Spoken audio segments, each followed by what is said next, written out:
Nyakwaramogi mana kaka juma ka juma wakelo ni cheno mar gin kanye. Kawuono wakelo ni Sigand Senior Chief Baraza Kodenge. Odenge ne en ruoth ma Migori Suna manotayo piny e lweta kinde loch wasungu. Kende kindeno ne ogik omako Simeu Melkio e god kwero e Suna. Jata cheno ni Walter Nyambaga nigi mathoth.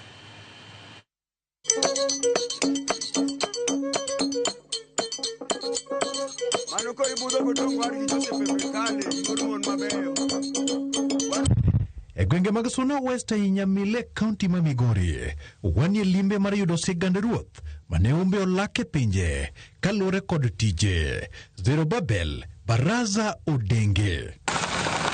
E higa mar 1921, Baraza ne onyuol kendo chako sombe sikul Mahore e kendo sudo nyaka Nyamume e kilas 4 nyaka 7. Around 1927 nochako sikul kamoro ni Ore, SDA school.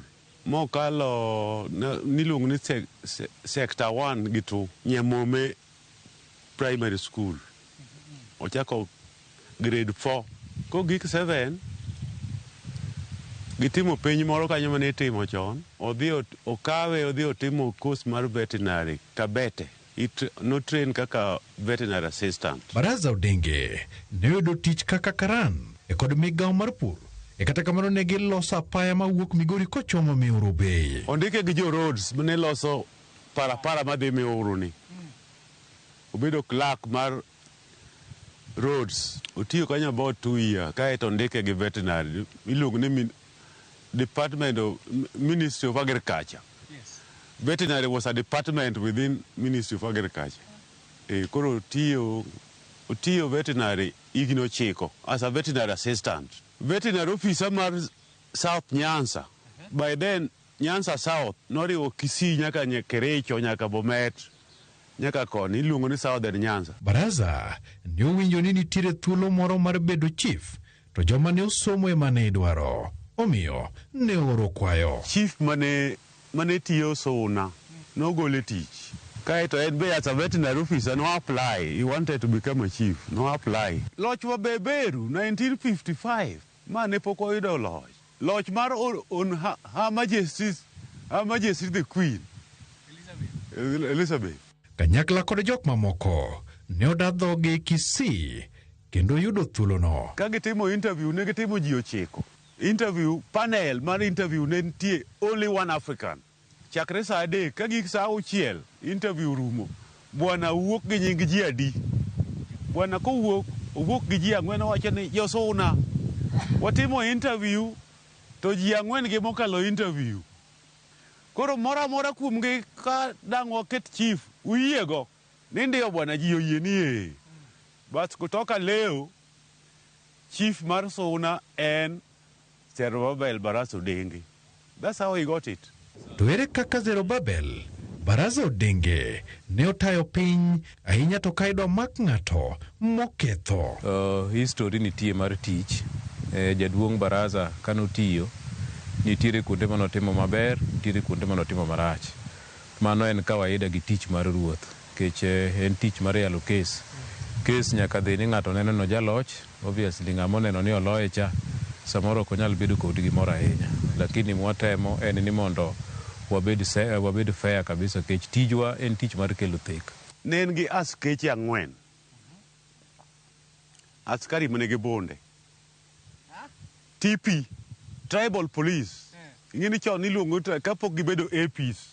Before Baraza became a chief, Suna ka ne ok nyal oro kata kaka koro ma chief, ne ok nyal oro askeche ne odhi omak ng'ato. Onge ng'ama ne yie ni mako. En lweny. Ka ok oringo yombo uto en lweny manyaka wiye nyabuore ne mane oboyo Josuna. Nene kano nong'e amen. Ko ore odhi omak jaduong'ni. To odhi adhiya to oketo bunde piny to omaki ga amen mogoyi piny mogoyi upingo. Koro kobiro kawo bunde koro koteri ka chief. Wapenjo teko mane ruoth ni godo e kinde mag yalo buche. To ne en chief maber. Gir masar to ne ok odwar. Ne ok ocham. Kikelo ne timo gimarach tikelo masoya. Man to riembi dwa matwi. ok omul gi lwete. Ne ok omul. En omulo gi maler. Mikelo ne maler. Mondo ochwaki. Mano to in motwe. Ne gi jodongo makonyo yalo bura. Every Monday ne nitie barasa. Ka bura mano oyud ka inyalo teri kata court. Chief nyalo ndika ni twe na ng'ano dweche 6 titweyi. Nikech chief was also like a judge. Judges ma Suba Korea, that the traditional court mane wan go kan iluongo ni Suba and Korea court. Ko ni twe ng'ano higni dweche 6. To judges makacha Mugore Mukael to gi Oyugi Ethron. To gi Muganda Jamiuru, mage mane traditional court gi Murumbi Jakoria, ne gin 4 judges. Wan gi sani ok wati gi agoko machon kaka nasewacho, to ka ng'ato nitie modwaro mondo bi mondo wawuo kode kata watim nonro to waoro ne wach mondo bi, wandiko barua mondo bi. To ka en masira ma katiba wacho ni criminal case, to watiyo gi police wan go, wadhi to wanyisogi ni nitie ng'at ma kama e area marito ma gi our capacity ok wanyal chopo kuome mondo wayud konyruok. Koro wadhi gi police. E kinde moro ne oganda moko ne okonore e lemo e wi got magod kwero. Baraza ne omako jatendgi me kindego ne en Mesias Baba Ondeto Melkio Kobimbo. Ka lejo chakore 1964. Ko chakore Gineka. Kalbareka. Ondeto kapok odhi e got, nodak dala moro Kanikumai, just across the river, the valley here. Koro kodhi kucho, to the first disciple, jok mane okwongo convert, machalo jaduong' moro ne Kanikobe. Koro gidhi e got, gichiwo pesa, mwandu gi te, ni mwandu mag piny ok dwar. Moko uso nyaka dhogegi, koro gidhi gidak e got kucho. To ne gidak anda bere ginene condition ma ok ber. Kaeto tuo moro ma nundu nobiro. Nonego ji kanyo. Koro meanwhile, sama ji thono, kacha be got, moko idhi ika ikunyo mathin e kidi to iumo to ndiegi be kabiro gotieno to elo. Koro it was a desperate situation.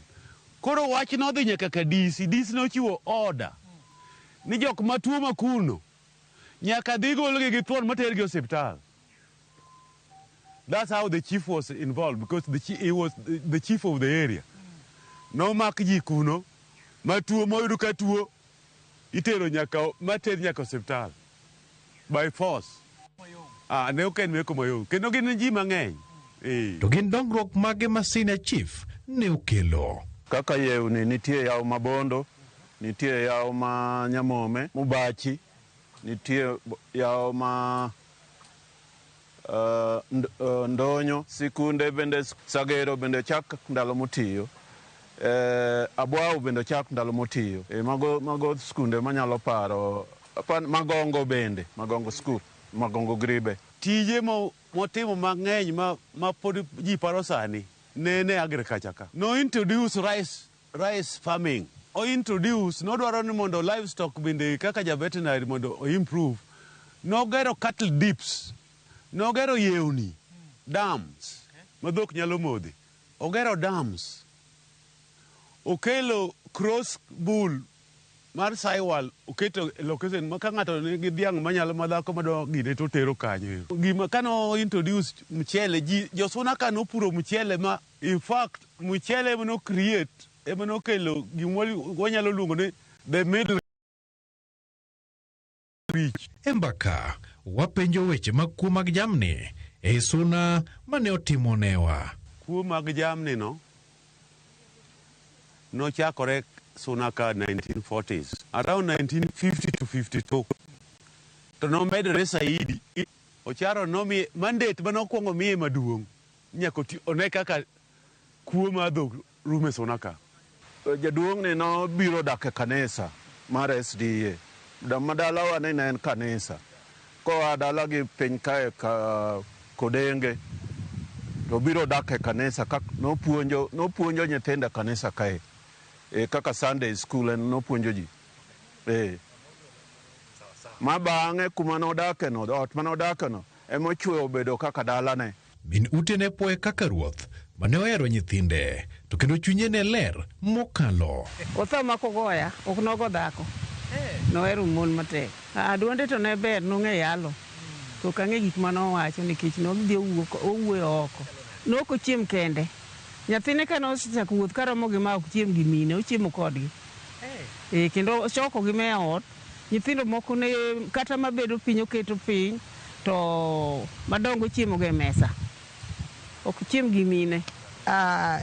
Osiepe ne to yuoro gi chia ahinya. Kabiro nene, ji dhi neno chief. Isembo mana chiaye. Nober, norwako jomodhier. Ne en gi kayuothe moko ne chuogi osenindo. Kobiro ka, aneno koringo biro kuome, omiyo gi nyotunglo moro gidoko. E gima naneno kober ahinya. Koro obiro gi welo, chief kobiro gi welo, wane joma ne mako chiaye mokonwa ni yeng. Wayang'o ma watedi mochieo gi wendego. Gima koro sirikal nyalo miyowa, wan to koro ng'eni iwa mwathogo. Koro konywa mana gi sendi. Ema wakonyorego. Onge gimachielo madang' nomiwa. Nyakwara Mogi, erokamano kuom bedo kode chakruok nyaka giko. Jata chenro mari kunthuli duto ne en Walter Nyambaga, wuod Koero. Thon ka ji dhi, kendo ka ji duogo. Oriti